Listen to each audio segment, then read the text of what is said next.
Thank you, Mr. President. Mr. President, I have to say that as I look back on my time in the legislature, one of the assignments that I always found most challenging was the Labor Committee. Not because I couldn't relate to both sides of the issues on the Labor Committee, but because it really caused me to dig deep and think about the implications of what we were doing. Some of them were pretty simple, most of them were not. And as Senator Fazio just said, some of them actually kind of flipped the coin. So if that's where we are, and that's where we think we should be, my question is, why now? Why in the face of everything we've been through over the last 2 years? And what is the effect going to be? And so when I think about the change in language, and I think Senator Fazio is quite right, the intention of this in its simplest form is to allow those that we generally associate with being subject to labor disputes, and more often than not organized labor. This actually widens the horizon on that scenario to the infinity of 2 employees. So that we're clear, this is not reserved, and perhaps labor disputes never were, but the presumption was that in most cases, based on the rules as we knew them, labor disputes generally occurred in their larger capability as part of disagreements between business, employers, and employees that are generally associated with organized labor. And so when we change this situation, there is no doubt in my mind that it is going to have a significant effect on a number of things. As the President rightly pointed out, there are certain circumstances where people may have never been in a position to have these conversations with their employer, and this provides them that opportunity. I would also say that it's going to provide the Department of Labor with an extraordinary opportunity to get involved in a lot of labor disputes that never came to the Department of Labor. When I look at the fiscal note, which I often do, there's no doubt in their mind that this is going to have an impact. The workload is going to change within the Department of Labor. And that makes me think, I wonder what the normal small business would have to do to answer what might be required from the Department of Labor once a labor dispute has been filed with the Department of Labor. So if I use Senator Ciccarella's situation, where you have an employer of 6 employees, that person has never probably had to deal with the Department of Labor concerning a labor dispute. They've successfully managed to put up every poster, handed out every leaflet, established every policy that we've ever directed them to do, and now you get a disagreement about wages or vacation. Not insignificant. Those are significant issues on both sides of that argument, that conversation. But I pretty much know that the vast majority of small businesses in the 30th District have never been the subject of a labor dispute before the Department of Labor. So I'm sure there's paperwork. I wouldn't be shocked if there was a hearing. I wouldn't be surprised if they had to engage an attorney.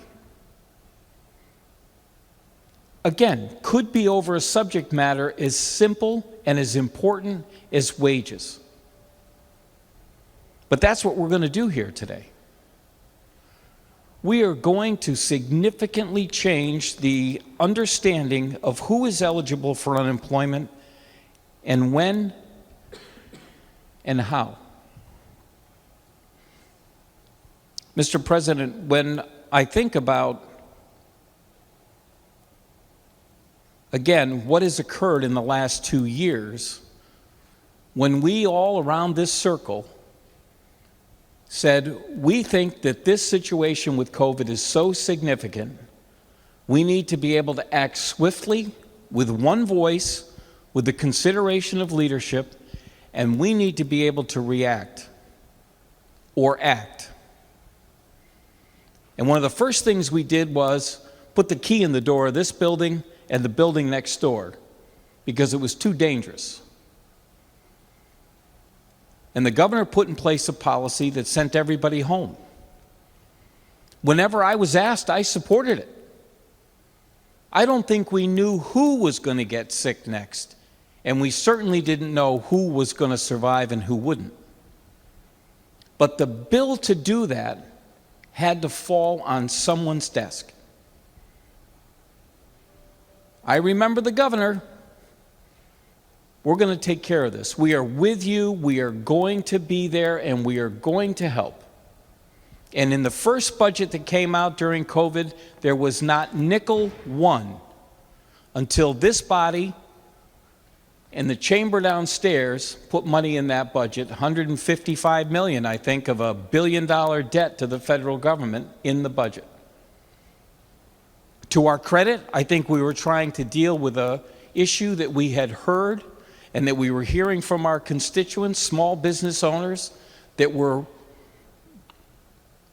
looking at the prospects of hiring people back and wondering what their unemployment tax rate was going to look like, knowing that this debt had accrued over a period of a year and a half, maybe 2 years. And it wasn't their fault. They didn't do anything wrong. They didn't bring the virus here. But that tax has been left on every business in the state of Connecticut. Whether you hired anybody, whether you laid anybody off, whether you kept your current workforce. And just so there's no misunderstanding, the budget that we're currently discussing doesn't have 50 cents in it for the purpose of paying down that debt. The governor didn't have it in there, and neither does the budget that came out of the Appropriations Committee. So what are we going to do? What are we doing today? April 13th. What we're doing today is we're going to make that situation worse. Not better. We're going to make it worse. We haven't heard the pleas from the business community saying, please, let us get our feet underneath us. We're going to make it worse. We're going to subject small businesses that have never, probably ever, had a communication from the Department of Labor that they're now involved in a labor dispute. And by the way, the 2 people out of 6 are on strike. And to make matters even better, you're going to owe them unemployment in 2 weeks. That's not going to help anything. It may further some of these conversations. And to Senator Kushner's credit, I think she acknowledged that most small businesses actually do work things out with their employees. But this is going to change the paradigm. People will certainly be able to hold out a little longer. I don't know about you folks, I'm hearing from hospitals in the northwest corner that can't hire an ER nurse or an intensive care nurse for less than $200 a day because they don't exist.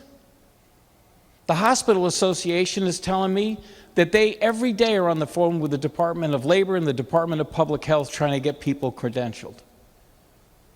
I don't understand why. I don't understand how. I appreciate that everything deserves a conversation. But now, at this time, with not one nickel in that budget to help small business pay down the debt, they did nothing, and I think we would all agree they did nothing wrong. Yet that tax is theirs. So I really don't believe I see anything in this that I can warm up enough to support. I think it does dramatically change the circumstances in the state of Connecticut. And I guess if I could for a moment go back to a conversation with Senator Eileen Daley, who came from a family much like many of the people that have spoken here today, strong union beliefs. And I remember her telling me a story about her father. His shop was on strike, and he knew what the employees wanted, he knew what the employer could afford, and he was urging settlement, and they ultimately striked, and he was furious. Because at the end of the day, he thought that shop was going to leave Massachusetts. And if I understood her correctly, that is exactly what happened within 3 years. So we can talk about how unbalanced things may be today.